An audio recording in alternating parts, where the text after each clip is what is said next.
ولقد أعجبني عنوان قبل يومين في جريدة كتابة محسن، حيث قال: في هذا الشهر ليلة واحدة الثواب فيها كثواب 83 عاما و4 أشهر.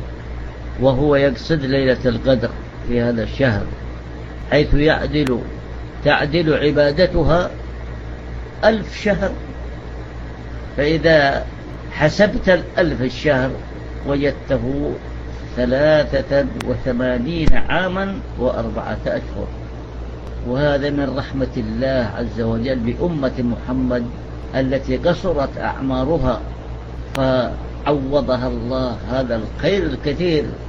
فمن صام 50 عاما ووفقه الله لعبادة هذه الليلة، ليلة القدر، وأسبابها سهلة ويسيرة: أن يكون الصائم موحدا من أهل التوحيد ومن أهل الصلاة ومن أهل إقامة الشعائر كأركان الإسلام والإيمان والإحسان وتحليل الحلال وتحريم الحرام، ويسدد ويقارب في أقواله وأفعاله، فإنه لن يحرم فضلها أبدا، لأن الوعد لجميع الصائمين الملتزمين بأحكام الإسلام وشرائعه.